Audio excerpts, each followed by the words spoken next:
All right, looks like we're live. I'm going to start in a little bit, get some music going in the background while I'm trying to figure out all this.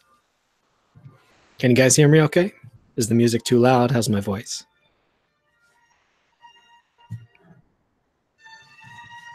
See, I have low voice self-esteem and I want to have music in the background. This is from Dragon Quest VIII, in case anyone's curious. And I think there's a little chat delay. Let's see. I'm going to start in a few minutes. I just want to make sure everything's cool.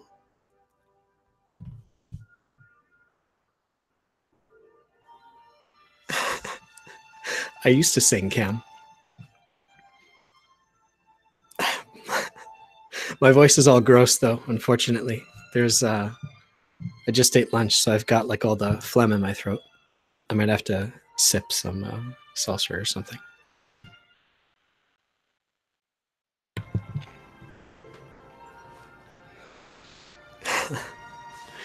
Singing's fun. But back when I was religious, I used to sing hymns and stuff. And some people said I was pretty good.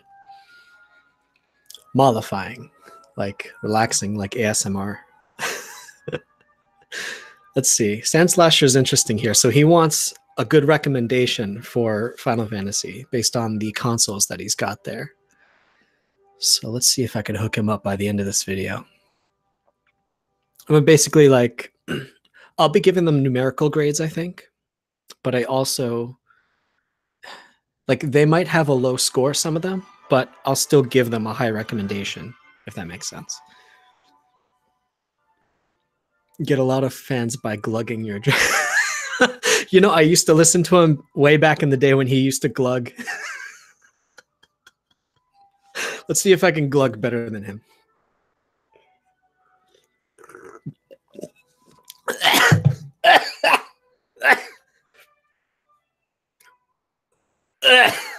I don't know. Was that sensual? It's like David Dunn in Unbreakable. Sipping makes you cough and choke.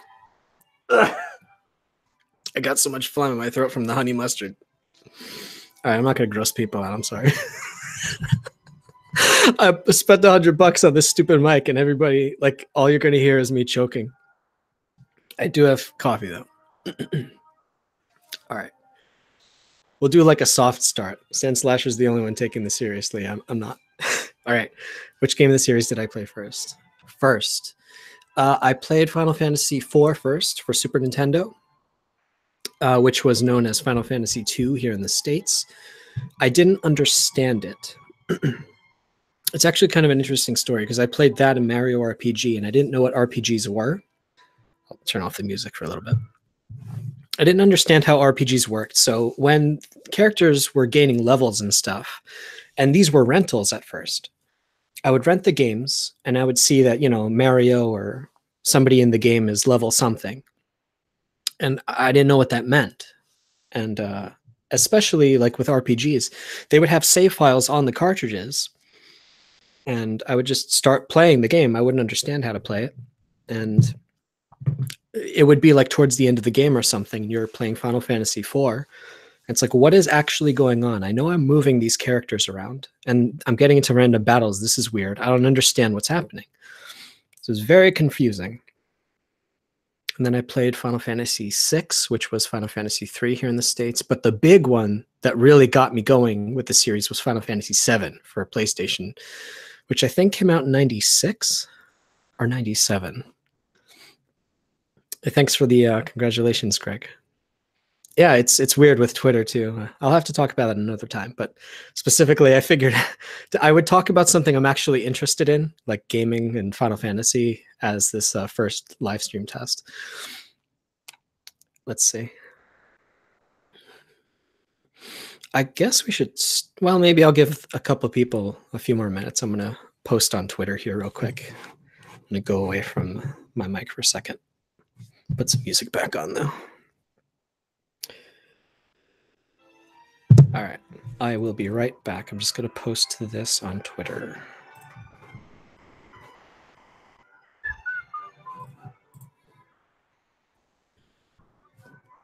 I'll do another video series on Dragon Quest. This is music from Dragon Quest VIII, which is available on PS2 and 3DS, and I give it my highest recommendation. It's probably the best in the series. Maybe 11's really good, but I'm not sure. I haven't finished it yet.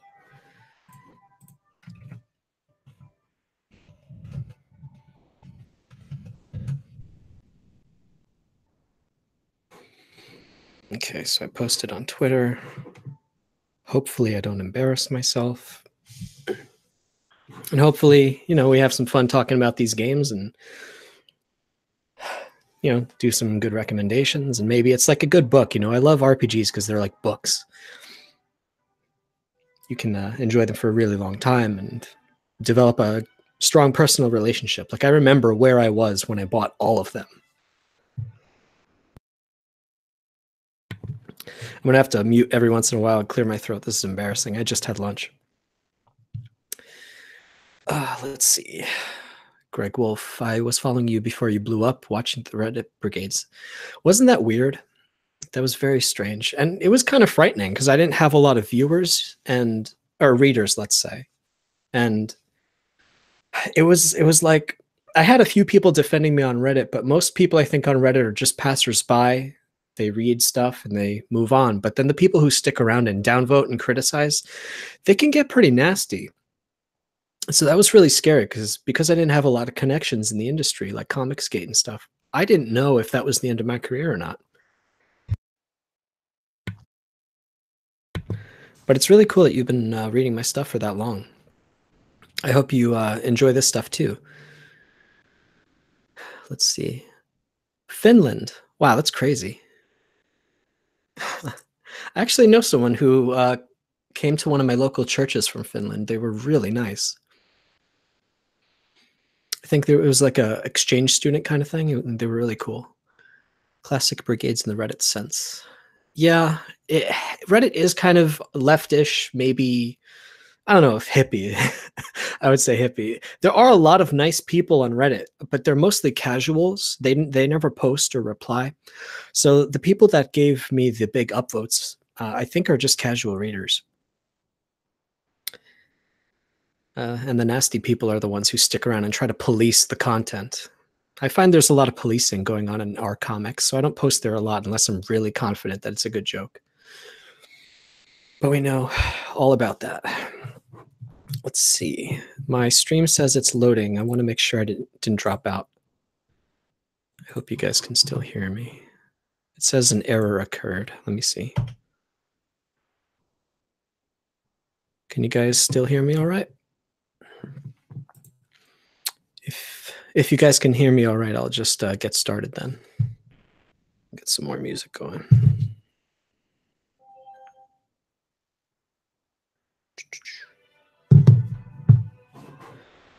All right. Well, I guess everyone's who's going to be here has come, and this will be archived for later, I'm hoping. It's going to be one of those things where my hope, my sincere hope, is that as I'm live streaming here, because I've never done it before, it's going to be archived when it's finished, right? So let's hope that everything I'm saying now, even though, we're just getting started, is going to be archived. And the reason I'm actually testing this, and I'll tell you guys a secret, I'm going to be interviewing a guy named Shenaniganson tomorrow. He's a huge webcomics guy, and he's actually a buddy of mine.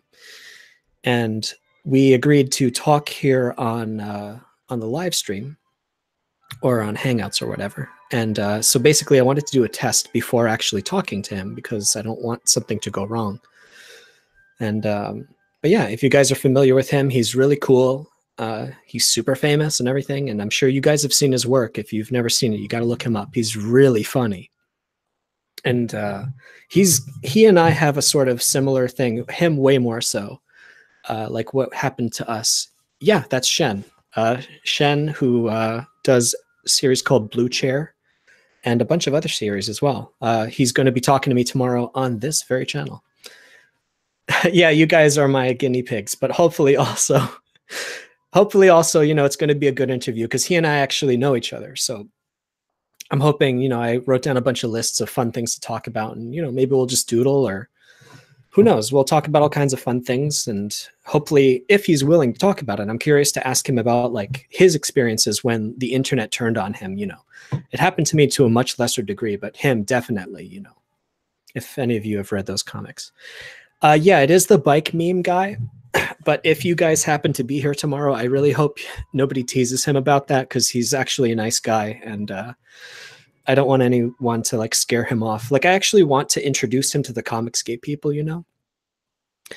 I don't know if he would like formally join or anything, but I just think indie comics in general, like comics is such a small community. Like, it's not worth it to like fight each other, you know? And, you know, he's got a ton of followers, so maybe, I don't know, it'll be like a networking thing. Everybody can get to meet each other, and hopefully we can all be cool, and, you know, we could poke fun, but I think he should get to know people, get to know the group before we, you know, poke fun, whatever. All right, so I want to actually get started in a sec. Is the music distracting, or does it matter? I actually like it in the background. It relaxes me. I'm going to screen share here. You guys let me know if you can see that.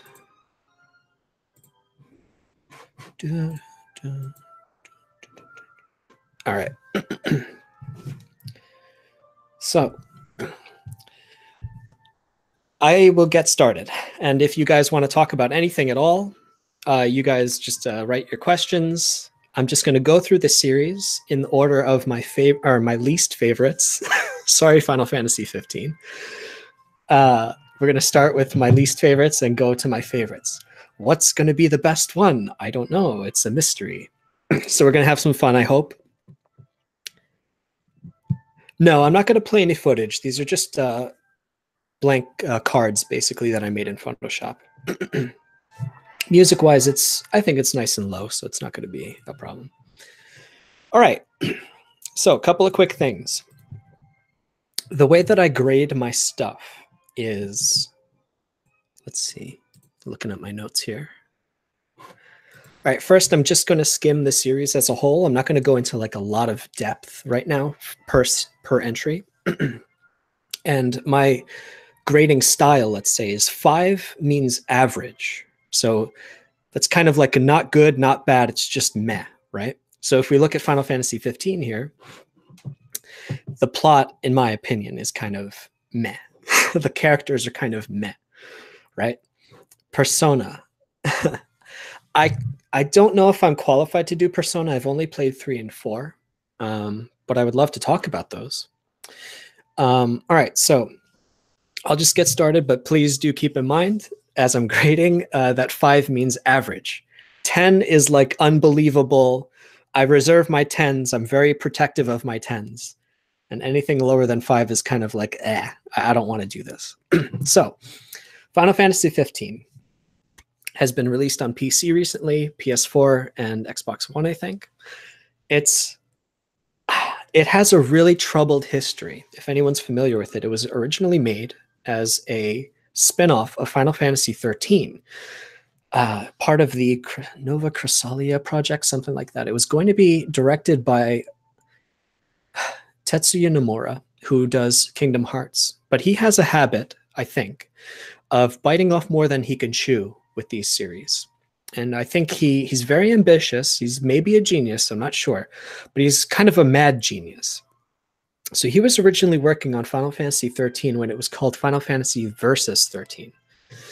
And it had a very long and troubled production cycle. It's almost 10 years old. And basically, he lost director duties because he got reassigned to Kingdom Hearts 3. It's like, please finish Kingdom Hearts 3 before you try to do anything else. And so I think the guy's name is something Tabata, who ended up picking up the series and directing Final Fantasy 15. And Tabata worked on Final Fantasy Type 0 and Before Crisis, which a lot of people liked. I thought it was okay. He maybe was not the most qualified director. So Final Fantasy 15 had a lot of problems. And when it switched directors, the whole story changed as well. So if you can imagine, like, Tolkien is halfway through writing Lord of the Rings, and then all of a sudden it passes to another author, and the other author has to take all the characters and do something with this story. It's kind of a huge mess. So that's why I'm going to give the plot a 6. I think the plot was passed between two very different directors who didn't share a vision for what the project was. The world was undercooked. A lot of the cities and the world map didn't kind of gel together. They felt kind of, I want to say, generic. Yeah, there was DLC Sand Slasher. A lot of people actually say the DLC fills in a lot of story plot holes and allows you to play as the other characters. So it may be that, I think it's called the Royal Edition, has all of the DLC packed in. It may be that if you play the Royal Edition, you'll get the full story that Tabata intended, which I think he was writing as he went. So that's not a great way to write. That has first draft syndrome. That's what I call it. But yeah, maybe the DLC will make it better for you. The graphics are really good. So I would put that in the art section. Oh, gameplay. Gameplay, I would say, was a little undercooked, especially as far as what I would expect from a Final Fantasy game. You only get to play as one character if you don't count the DLC, Noctis, and his play style is kind of mashy. It's like a really light version of Kingdom Hearts. You teleport around, you cast magic spells, but you don't want to cast magic spells because you got to stockpile them. It's a little on the boring side, to be honest. That was my impression, but I'm kind of a snob when it comes to Final Fantasy, and I think in general the whole project was undercooked. But the art was good and the music was good. It had some good tracks, not amazing. I don't know. I really wanted to like it. Like, before the game came out, there was this movie called Kingsglaive, and that was supposed to be the prelude to the game. It really should have been cooked into the game, and we shouldn't have had new characters in Kingsglaive. If before the 15 came out, there was also an anime called Brotherhood that came out that gave you some ideas of who the characters are and their relationships. And the anime was pretty good. But it didn't quite capture, I don't know, the game was handed off between too many different creative teams, and it didn't seem like they had how much playtime. I don't remember. I didn't go all the way, like I didn't suck all the marrow from the bones. It was kind of a blur, to be honest. I kind of forced myself to play through it. And unfortunately, my theory on that is if I have to force myself through a game or a novel or something, it's kind of like I'll give a game 5 hours to catch my interest. But after that, if I'm not interested, it's kind of their fault for not getting me into it. I don't know.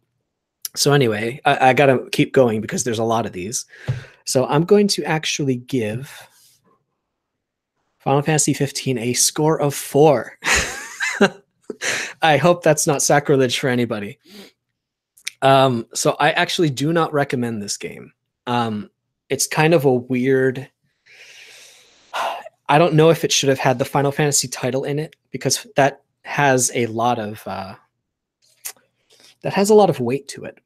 I don't recommend it, and there's a lot that can be said about it, but I have to move on.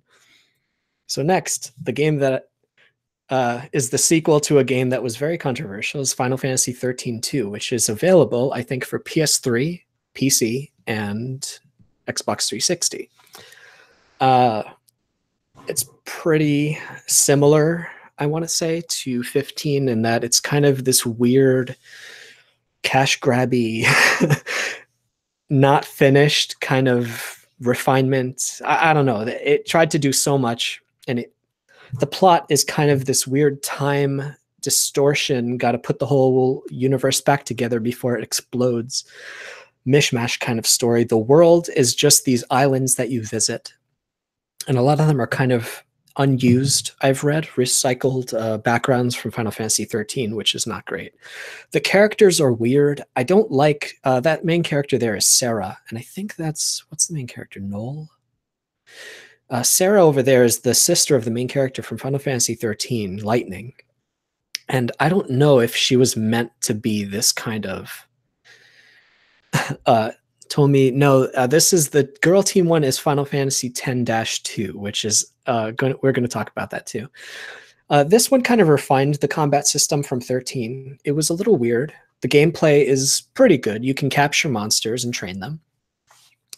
Art is good, but I'm not going to say it's amazing because the game was sort of a low budget attempt to get their money back from 13. And so they didn't put a lot of work into new assets, I don't think, or new designs. The music and sound was pretty good, nothing special. There are a couple of good tracks if you look up the soundtrack, but I wouldn't say it was anything incredible. And for this one, I'll give it an overall score of 5, which is average. I still don't recommend this one. Even if you like 13, it's okay. It's not amazing. So I'll try to breeze through these here. Final Fantasy III was originally an NES game, and then it was ported to the DS. And it's famous in the series because it introduced the job system that Final Fantasy is really famous for now. And so I'm going to give it a plot of 5, which is average. The world is okay, very classic feeling. The characters in the NES version had no character. In the 3DS or in the DS version, they had a little more character, but that's mostly thanks to Akihiko Yoshida, who's the artist here in the image, who made that image. He's an amazing artist, so I'll give the art a higher score because I'm biased. Gameplay gets a high score because of the job system, which is actually a lot of fun. You can change the characters' jobs and they level up. It's not very complex, if I recall. There isn't any multi-classing, I don't think. Sound, there were a couple of good tracks in there. I don't know if I would recommend it, but if you have a DS and you're really bored, it might be worth looking into in a historical sense. And I'll give this a score of 6. And that's probably a biased score. It maybe is closer to a 5, but if you like retro games, it might be worth looking into.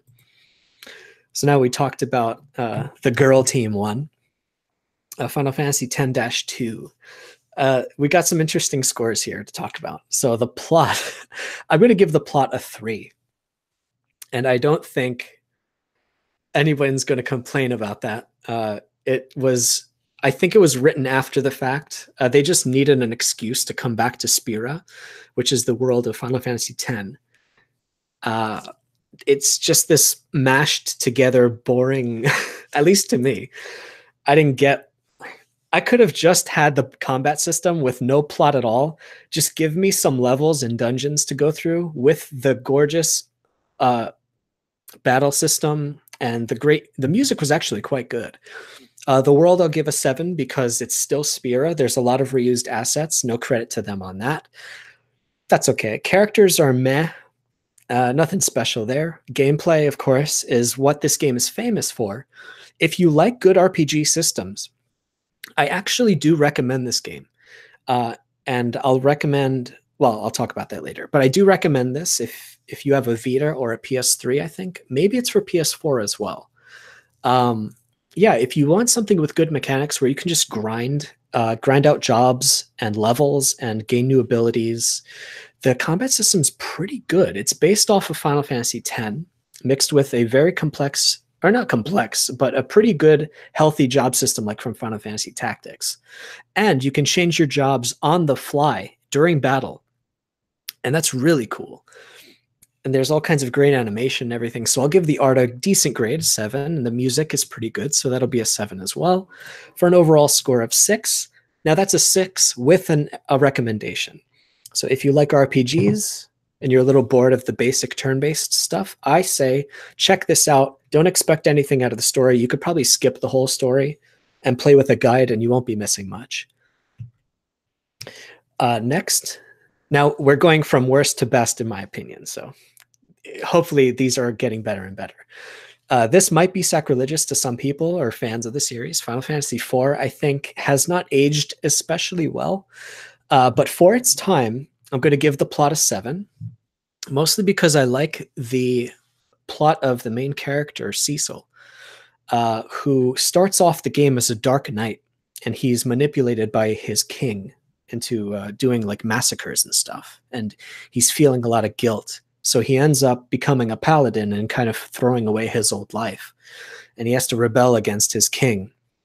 As the story goes on, it gets a little funky. You know, there's one of the tropes of the series is there's always a secret bad guy behind all the bad guys, and this, I don't know if this one pioneered it, but the world's okay. It's retro, it's classic. I wouldn't say it's amazing, but 7's a pretty good score there. Characters for their time were pretty good. Gameplay, unfortunately, I think is a little on the tedious side.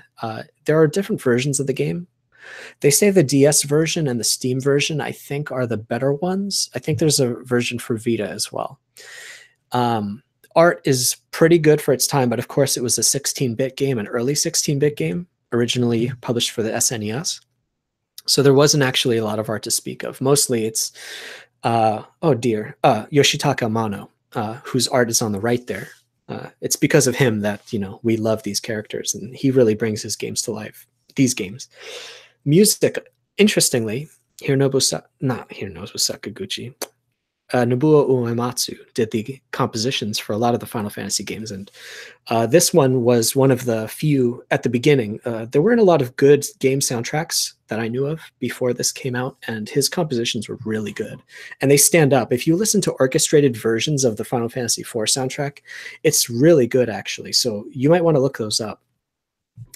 I'll give this a score of 7 with an asterisk. I don't think it has stood well. It hasn't aged especially well, but I think if you like classic games, it might be worth looking into just as in a historical way. Just check it out, kind of blaze through it. Don't go really deep into the mechanics, but it might be fun if you like the history of RPGs to see how it started. Final Fantasy 13, I like only slightly more than 4. So now these numbers are going to be really weird, right? Final Fantasy 13 was really famous and notorious for, it was in production originally as a PS2 game, and this was directed by the same guy who did Final Fantasy X-2, whose name escapes me at the moment. The plot is weird.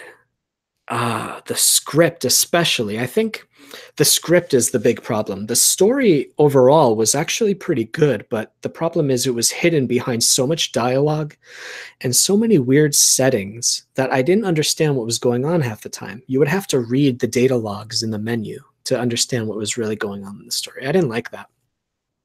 The world itself was pretty well designed, though. The only trouble with that is that it was a lot of non-interconnected settings. So one day or one scene you'll be in this weird lake of crystals, and the next scene you'll be at a amusement park for some reason. And the trouble is, it's kind of just, why am I going from place to place? There isn't much of a connection between them. It just seems like they designed all these places individually without reading the script, and then tried to figure out how to stitch them all together. I didn't appreciate that. The characters are meh. Some of the characters are really good. I actually am one of the people that like Lightning a lot. But that's because of Lightning Returns, which I'll talk about later. There are some characters that really got on my nerves, though, like Hope and Vanille. I could not stand them. They were so annoying. So the characters score, not great. There weren't a lot of good bad guys either. I'm struggling. I can't remember very many of them. The gameplay was okay. The battle system was weird in that you could not control your other party members. You would be giving them orders. You can only control one character at a time. I did not appreciate this. And I especially didn't like that if your team leader gets KO'd, the whole match is over. So it was a lot of like the game was kind of playing it for you. There's a really famous JonTron video where he talks about like the game is playing itself. I just didn't like the combat system very much. But the art and sound, unsurprisingly, especially for Square Enix, is incredible. If you're just an art person or a music person, I'm not exaggerating, the music is so good. And I'm one of the people that love the battle song especially.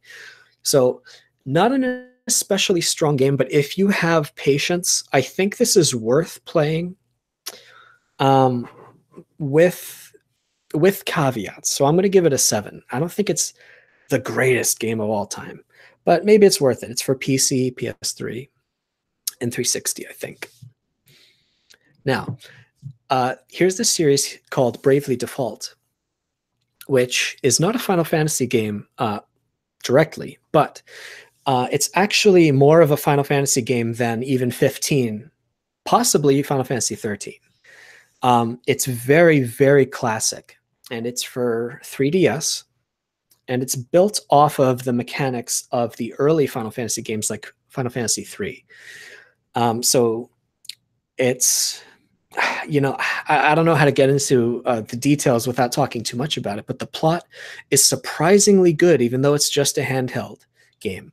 It's about there's this religion around the crystals, and anyone who's played Final Fantasy, there's a lot of crystals, and they're magical, and they give each one symbolizes a different element, and they're worshipped in this game, and there's an orthodoxy around them. And what happens in this world when the crystals, like they seem to be holding reality itself together, but what happens if the crystals lose their power?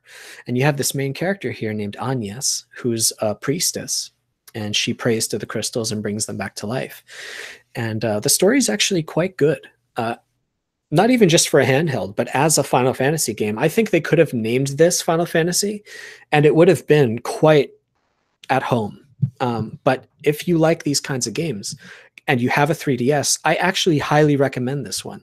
The world is fun, a little on the classic side. It has that world map. The characters are, in my opinion, outstanding, especially the 4 main characters. You got Ring-a-Bell, Tiz, Agnes here, and then Edea.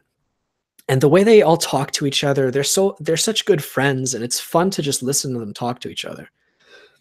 The gameplay is super good. It has a job system, turn-based, but with a twist. You can take future turns away from yourself. And so let's say you can only act once normally in a game, but you can take up to 4 turns ahead of time. So I can attack 4 times to an enemy, but if I don't kill that enemy, they're going to have 4 turns in exchange. And I won't be able to heal or defend or anything. So there's some pretty good strategy there gameplay wise. The art, Akihiko Yoshida, he did the art. I am in love with him. He's one of my favorite illustrators. As you can see, he did the illustrations for this, Final Fantasy Tactics, Vagrant Story, Final Fantasy 12. He's an amazing illustrator. Oh guys, the music. No exaggeration. I think the music in Bravely Default is some of the best in the entire series. I would give this an 11 if I could, music-wise. The music is so good. You got to listen to the soundtrack. But if you can track down a copy of this, I would even say pay full price for it. It's so good. So this has a score of 8, but it actually has my highest recommendation. Look this game up. I don't think you'll regret it. Immediately after that, now this one's weirdly placed. I actually would place this lower than Bravely Default, but the way that I'm going to score this an 8 as well, but it has lower numbers. If you look at things like the plot, for example, Bravely Second is very similar to Final Fantasy X-2, where it's set in the same world, so there's a lot of recycled content. It's not the greatest game, so it doesn't have a great plot, and the world is mostly recycled. You see some new settings, nothing special. The new characters are kind of boring. The beginning of the game, the first hour of it, was kind of a turnoff for me. It felt very juvenile and childish. But as I kept playing, I realized, oh, it was kind of a tongue-in-cheek joke. But the thing that really stands out here with Bravely Second is its gameplay.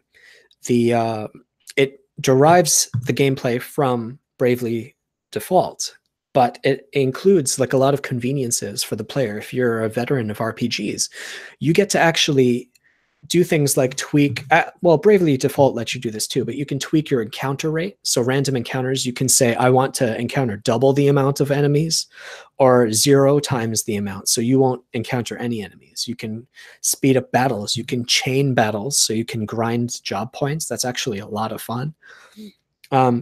So I would actually say Bravely Default is better if you want a whole RPG experience. But if you just want a mechanically really fun RPG, Bravely Second is actually better than the first.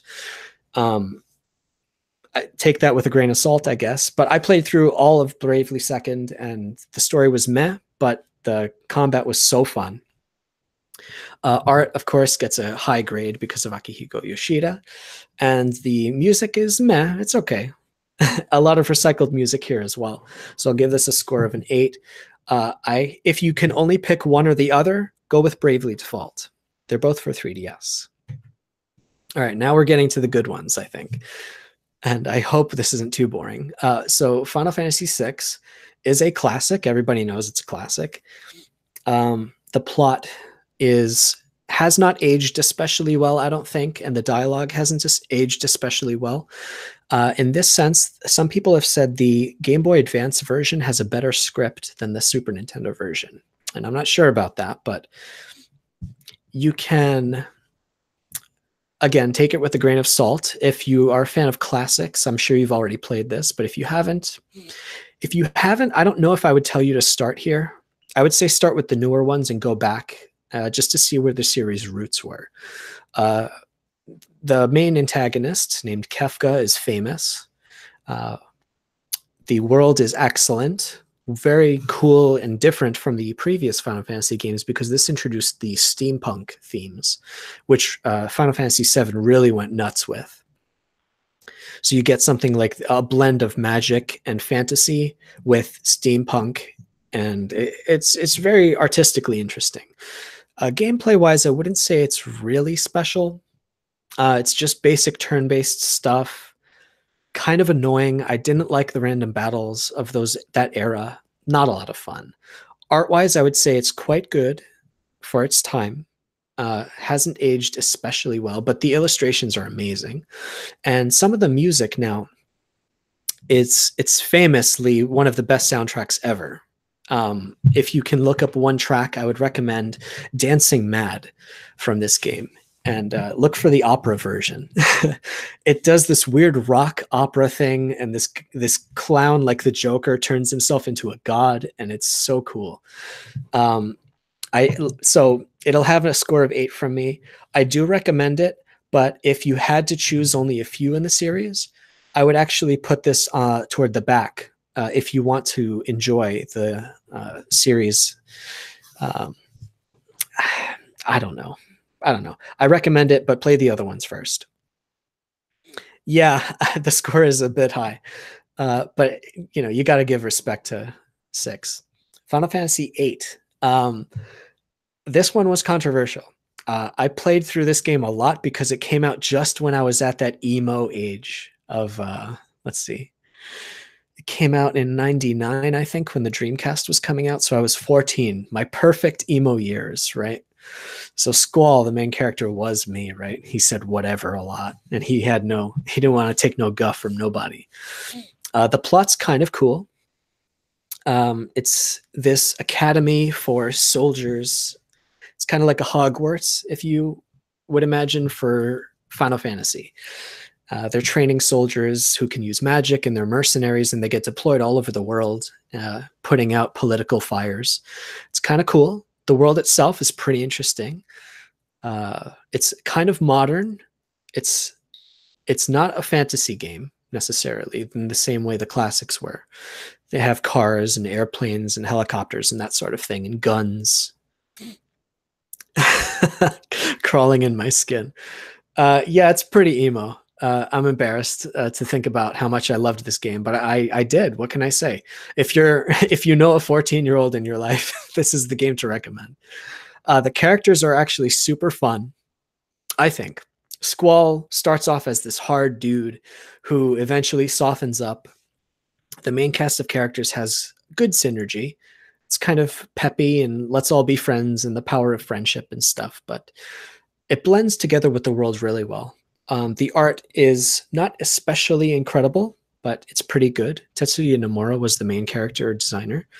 And the music, of course, by Nobuo Uematsu is pretty good. And the combat system is interesting in that you can really abuse it if you're interested in breaking RPG mechanics, this is the game, because you can actually, your levels and your stats depend on how much magic that you can pull from enemies. So you can stack up to 99 fire spells, for example, and assign your fire magic to any one of your stats, I think, like your HP. And all of a sudden your HP goes up to like far beyond what it should be. So you can break the game really easily if you want to look up some guides.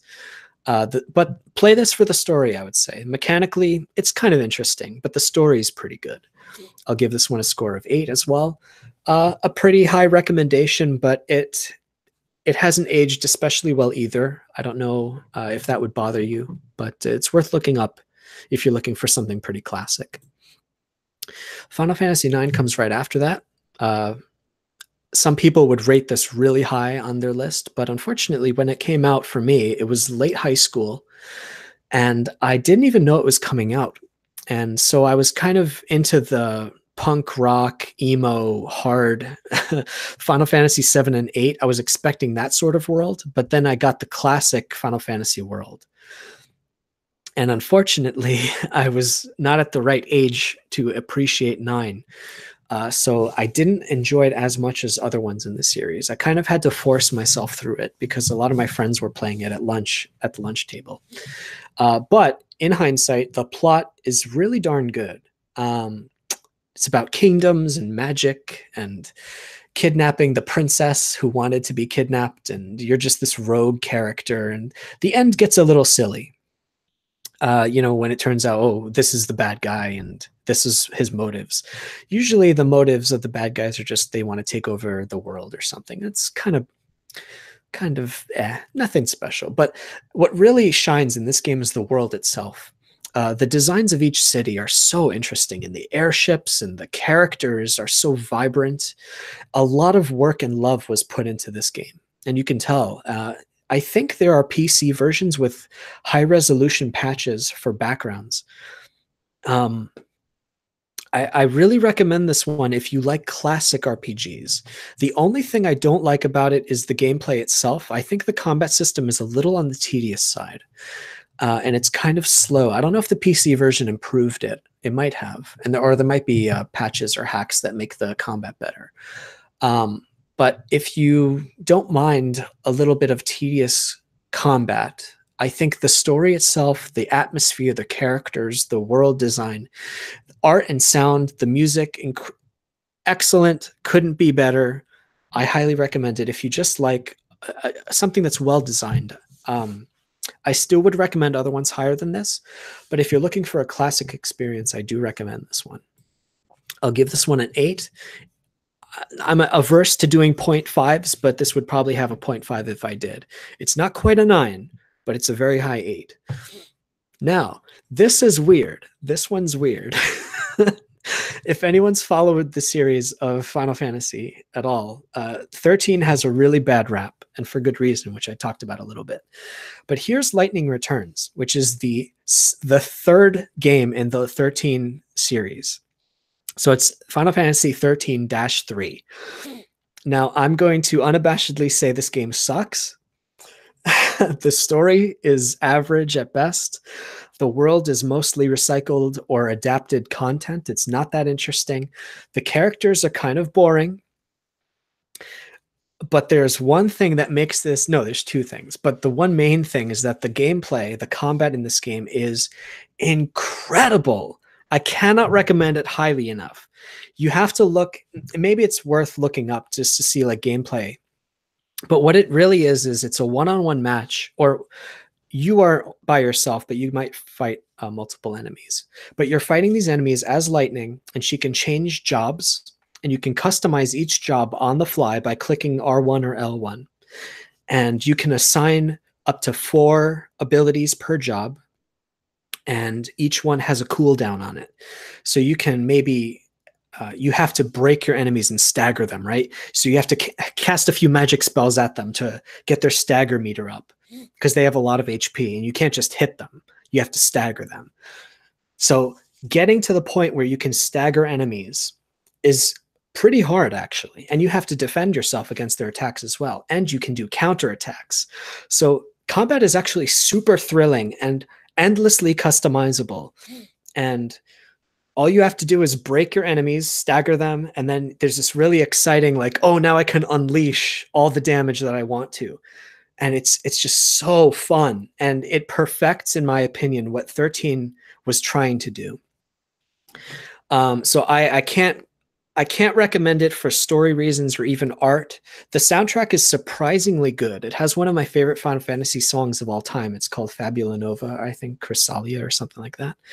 But the gameplay is the reason to play this game. If you like, I would even say if you like Dark Souls, it's kind of in that direction more. It's not about dodging, and there is some dodging, I guess, but if you like RPGs and if you like Final Fantasy and you're looking for like a kind of action RPG, it's really fresh, surprisingly fresh. And it has one of the other thing I love about this game is it has Lightning in it, who in my opinion is hilarious because she hates this game. She hates being in this game. And she talks about it all the time. Like, I don't want to be here. I don't want to be doing this. And basically God is telling her, you have to save everybody's souls. And she's like, I don't want to. This sucks. So she knows what game she's in, I think. So in my mind, I was having like a meta joke of like, we're both in this situation. We just want, the only thing she likes is collecting costumes and beating up enemies. And I actually drew a comic about it. I'll have to post it later. But yeah, if you want to play this and you want to enjoy the combat, pretend that her only goal in life is to collect costumes. And it actually turns into a really funny game. And I'll give this a very high 8. I'm sorry. It's not as good as the other ones for any reason, but the gameplay alone makes this a recommendation. And it's pretty cheap. So I actually do recommend this one. Now we're getting into kind of we're almost up to the just good games that I adore. Final Fantasy XIV, I'm not going to quite count it as a main entry in the series, mostly because the story, plot, and characters are so, in my opinion, poorly written. The writing in this game is awful. And I wish I could go back in time and tell myself that just skip all the scenes, all the cutscenes. The story is nonsense. It's a waste of time. What this game really is, and what its world is if you imagine a theme park for Final Fantasy where you can just run around. I hope I haven't insulted anybody who loves this game. This is just my opinion, of course. But it's a theme park. So you can run around this gorgeous world that's kind of built like Final Fantasy XII's world.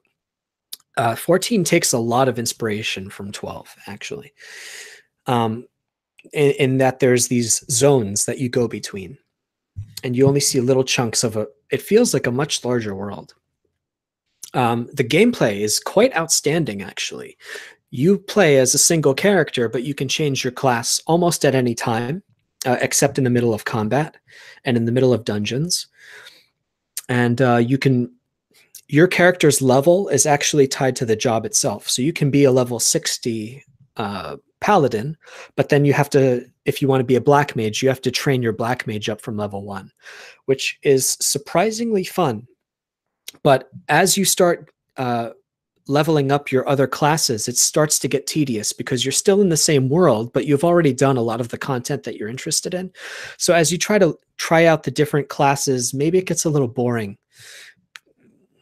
I don't know how I feel about it. I want to try all the classes. I wanted to, but it got to be a bit grindy. And if you play a DPS role, it takes a long time to find a party if you want to do dungeons. So what I really compare this game to is a beat 'em up game from the arcades, like X-Men. All you're doing is getting together with some friends in a dungeon and running the dungeons and collecting loot and grinding levels and doing, team strategies to try to take down these bosses. Gameplay wise, I would say it's a lot of fun. I do give it a high recommendation, with the caveat that it's going to take you probably a long time to get into it. It's fairly complex at the beginning. Story's not that good, but if you just want a Final Fantasy themed arcade game where you beat the crap out of enemies, maybe it's worth your time. But it is an MMO, so be careful because it is addictive. The art and music gets 10s from me. Incredible. And it has one of my favorite songs of all time. I can't remember the name of it right now. I'll have to post another time. It's it's like a aquatic world theme song, but anyway, it doesn't matter. Final Fantasy XIV gets an 8 from me with the recommendation. Be careful. It is addictive. It will waste a lot of your time, but maybe you're into that. And it has some of the most boring content story-wise. So I say skip, skip, skip. I don't think you'll regret that. Now, this is interesting. And I think we're almost getting toward the end, so I hope you guys are not getting too bored. I am going to say Lost Odyssey is the actual Final Fantasy XIII. And if anyone doesn't know the history of this, the creator of Final Fantasy, who used to work at Square Enix, his name is Hironobu Sakaguchi, left the company after the cinematic failure known as Final Fantasy: The Spirits Within. And he went, Eevee of the Sea, that's a good point. I should make a playlist. I should be playing the songs in the background, but I get distracted. Lost Odyssey. Okay, so he went off, he broke off from Square Enix because of this psycho CEO named Yoichi Wada, who I would spit on him if I saw him. He ruined Final Fantasy and Square Enix. Well, it was Squaresoft. But anyway, that's another story. Hironobu Sakaguchi left the company. He was shamed into leaving the company, and he made this company called Mistwalker, who had an unholy marriage with Microsoft Game Studios back when the 360 was still trying to find its feet. And they were trying to get deals with Japanese creators. So there was this freak accident where Lost Odyssey got made. It was, in my opinion, the lost Final Fantasy. If Sakaguchi had a chance, I wonder if he would have made a game like this with Square Enix. It's very mature, not in a blood and guts way, but it's got really, really surprisingly good storytelling, especially these little short stories where they're actually written and they have sad music playing in the background. I would buy a novel of that stuff. I don't want to get into spoilers, but the plot itself is just basic bad guy wizard trying to take over the world, nothing special. But the way that everything's tied together and the main characters are immortal who don't remember each other because they also suffer from amnesia. But they have these little dreamlike flashes of their previous lives where, let's say, the main character was married and his wife was getting older and she died, or someone had kids and they're immortal, but their kids aren't. So the kids die. What's it like to be 1,000 years old, but you don't remember your family? And he's actually he's kind of like given up on life, like he'll sort of die, but he comes back to life. Like he gets blown up at the beginning of the game, but he survives somehow. But if you like sappy stories and fantasy stories, I would actually give this a super high recommendation, like really high.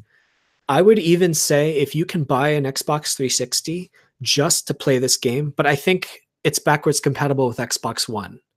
So if you can find it on either one of those, track it down. I actually would say go out of your way to get this. It's outstanding. It's really slow paced. It's very classic feeling, but it has a lot of modern touches that make it really special. But the thing that really stands out is the characters and the story, their relationships, not the plot itself. It's kind of basic, but it hits these high points, which like you'll actually cry reading some of these stories, which will surprise you. So yeah, track down this game, Xbox 360, Xbox One. I think it's backwards compatible if you have the disc. Do go out of your way to get this. The gameplay's pretty good. It has a good combat system.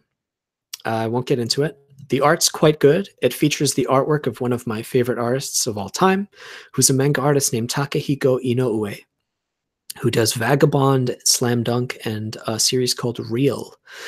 And he's really good. And the music, of course, has Nobuo Uematsu, which is, I think this is one of his last full soundtracks. So if you love Final Fantasy, this is the real Final Fantasy 13. And I'll give it a score of an 8, but it's very close to a 9.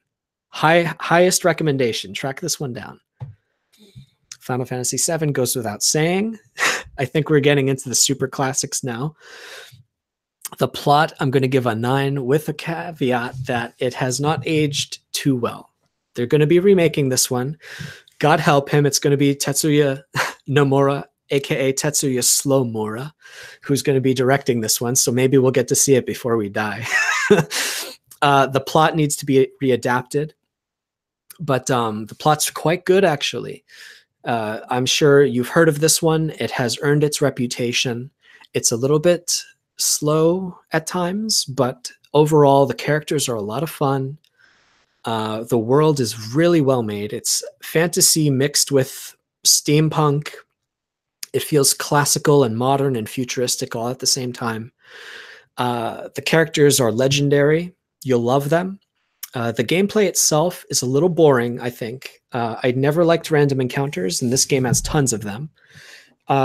I don't know if you're new to the series, if I would say play this because of the combat. It's really kind of tedious. There's a system where you level up something in your, you equip it to your character's name materia. So if you want to cast a fire spell, you have to equip fire materia. And that materia will gain experience points after each battle. And you can change that materia between characters. So it's kind of cool, kind of customizable, but I don't think it's aged too well. But if you're patient and you're able to get past the art, which, you know, low polygons, that sort of thing, I think there's a lot of rich story here. And the reason to play this game is because of the world, the characters, the story, and of course the music, which is a 10 out of 10, hands down, outstanding. I'll give this one a 9. It has earned its reputation.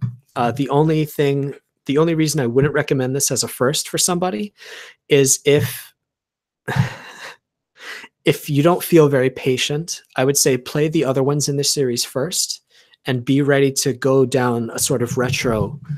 It does feel very retro. I think it's over 20 years old now. But this was my first Final Fantasy that I played all the way through. I loved it. So the game that I think we're close to the end now. This one is not as good or as fully formed as Final Fantasy IX. But I love this game, and I would have loved what it would have been if it was finished. And that's the problem. This game, just like Final Fantasy 15, which I talked about at the beginning, this game was not finished. That's the problem. So the director of this game, I'm going to actually take a second here. I'm going to look this up. Yasumi Matsuno, that's his name. Yasumi Matsuno made Final Fantasy Tactics, Vagrant Story. He is the best, in my opinion, director that Square Enix has ever had. And when he left the company around the time that Hironobu Sakaguchi left, a little afterwards, it was one of the biggest mistakes that studio has ever made. So he left when the game was who knows what perfect. Tomy says 80% perfection. Close. The game was almost finished.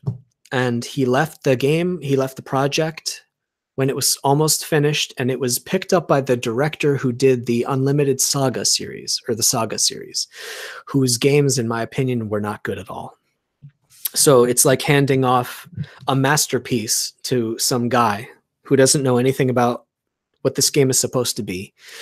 The plot, therefore, does not get the highest grade from me. I think it was being set up to be an absolute masterpiece, but because he left the company, the game was not finished, the story was not finished, and so towards the end of the game, I think the latter third of the game is just a lot of running around and grinding, and there's not a lot of story. And I think that's because the director didn't tell them what the story was. And I'm really sad about that, actually, because this may have been one of the greatest games of all time. But aside from the story problems, the world is an absolute 10 out of 10. It feels so real and so beautifully and meticulously made. They recently released a remaster for PS4. I highly recommend it. The characters are outstanding. Balthier especially, Bosch, Ash, a lot of the villains actually. It feels very Shakespearean. And that's one of the huge signatures of this creator, this director. He has a lot of characters in his stories, and they're all very well written. I actually think his inspirations are Game of Thrones and those kinds of stories. I can't prove it. I'm actually going to take a sip real quick of this. My voice. It's true. Your voice does get tired. But yeah, his the characters are outstanding. His script at the beginning of the game, quite good. The main character Vaughn and Penello, the main characters, take a back seat toward the end of the story, which I think is proof that they were not especially meant to be the main characters. But anyway, the gameplay is pretty good. There's a system where you can set up all of your character's actions, and the AI will perform the actions that you've programmed through the menus. It's pretty cool. So if I tell this character, always attack who I'm attacking, and always heal me if I'm below 50% HP, and you can set up conditions and actions like always cure me if I have poison. So they'll follow you around and always do that, which in itself can get annoying, but that's one of the things that people didn't like about Final Fantasy 13 was the lack of control. If you don't like that stuff, you can directly control your characters, which I really appreciate. So gameplay is quite good.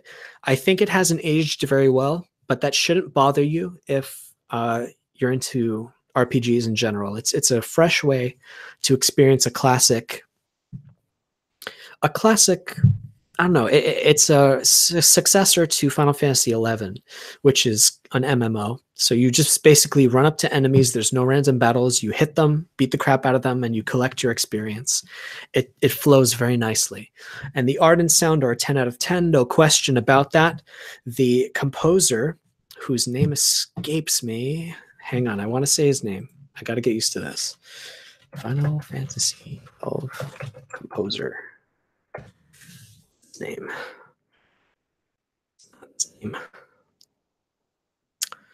Hitoshi Sakimoto, who did the soundtrack for Final Fantasy Tactics and Vagrant Story and a bunch of other games.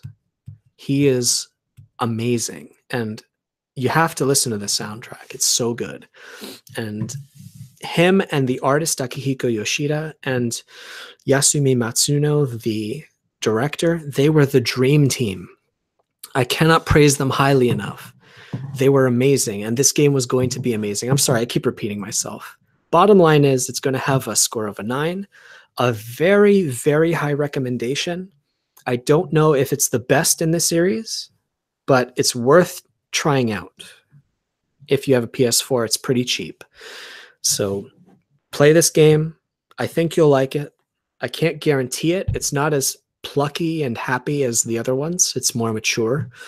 But if you like good art and a good world, well-developed worlds, this is a good choice. We're getting very close to the end now. Final Fantasy X is a very well-known classic in the series. I have nothing bad to say about this game. The plot is quite excellent. You're this guy from a futuristic world where there's floating water, and he's a sports guy, and he gets sucked into this classic fantasy world that's based on Asian history and Asian fantasy and myth. And he gets to know everybody, and they think he has amnesia. So there's a lot of humor there as they explain how this world works. And there's this horrible monster that destroys cities every now and then. So they have no hope. But there's these summoners, priestesses, which is Yuna over there on the right of Tidus. And she brings hope to people because if she can reach the end of her pilgrimage, she'll be able to bring peace to the land for like 10 years or something like that. And that's all these people want, is some peace. And you're one of her guardians. Oh, Sandslasher, I didn't talk about 1 and 2. I actually am not going to. I played them so long ago, I can't even review those. And by the way, if anyone doesn't know with Final Fantasy, they're not... you don't have to have played the previous ones to understand the new ones. Each numbered game is its own story, its own world. They share similar themes, but there are only a couple that have direct sequels. Like Final Fantasy X has 10-2, like that. So don't worry about the sequential numbering. Yeah, so this game has the monster that kills towns is named Sin, which in Japanese was Shin. And the world is so well made. I can't praise it highly enough. It feels like they talked about getting inspiration from Thailand, Japan, Southeast Asia, and it really, like, there's lots of islands. It's so cool. And the bad guys, of course, are, as is often the case in these games, like some form of an Orthodox church that's been corrupted. And so Yuna over there is a member of this church. And what if it turns out that the church aren't exactly the best good guys ever? And maybe their mission isn't the greatest. I don't know. But you're guarding her. You're loyal to her. And you're on this pilgrimage with her to help her achieve her mission. But what happens, like, maybe her mission, I'm not going to say too much, but what is her mission? I don't know. I'm telling you, and this is a game that, especially like lady, if you guys are playing with your sweethearts, girls love this one too, because it's very romantic. And I can't praise the story highly enough. The characters are great. It's a little cheesy. The gameplay is a little classic-ish, turn-based, nothing special. You can develop your characters. You could sort of customize them. The recent international version that you can get for Vita and PS3, I think it's on PS4 as well, allows you to customize your characters a lot. So if you want to play with the RPG mechanics, you can. The art is stellar and the music is incredible. So I'm going to give this one a very high recommendation, very high 9. If you have the means to play this game, I would say this is not a bad choice if you've never played the series before. This is a good choice to get into it. And you can play with your sweetheart because the story is really good. It's kind of anime-ish. It's very romantic, a little bit tear-jerky sometimes. Everybody would like this. I think I haven't met someone who legitimately didn't like this one. So this is a great choice. Highly recommended. Now, we're at the end of the video. But here's the thing. There is a game that I like even more than Final Fantasy X. Now, Final Fantasy X is excellent. That's the one that you want to show your friends or introduce them to the series. But if you love RPGs, like deep RPGs, if you're a super RPG nerd, this is my secret favorite in the series. Tomi, I don't know if you're angry at me or what. Final Fantasy Tactics is my favorite Final Fantasy game, if you will permit me to cheat, because I know it's not really a Final Fantasy game. But the plot, the world, the writing, the excellence on display is, to me, legendary. The gameplay is so much fun. It's an isometric RPG in the style of Disgaea or XCOM. If you've played those games, you take turns on a grid like a chess match. It's kind of tedious, but it has a job system in place. The art and music are incredible. But the real reason to love this game is if you like things like Game of Thrones, stories with a lot of political intrigue, politics, lots of characters, dozens of characters, and everyone's trying to backstab each other. And I'm going to give this one a 10 as my favorite game, but that's very subjective. I love this game, but I actually don't recommend it to new people to the series. Instead, I would recommend Final Fantasy X, maybe Lost Odyssey, but probably Final Fantasy X. So yeah, there you go. Final Fantasy Tactics. That's going to be my favorite choice, but that's with a huge asterisk. It has my boy Yasumi Matsuno as the director. It's one of the richest stories in the whole series. And if you want a great story and a very interesting game, you can pick it up for, man, you know, you can get it, the PlayStation version, or I think it's also on the PlayStation Network if you have a PS3. You get the PlayStation version. Unfortunately, the best version of this game is for the Vita or the PSP, but it doesn't run very well. So you're gonna have to make some tough choices. But if you want to play this one, this is my favorite. I don't recommend it to everybody though. And I think that's actually it. Yeah, I'm gonna click. That's it. So this took about an hour. I'm amazed that anyone came to listen to me talk about all this.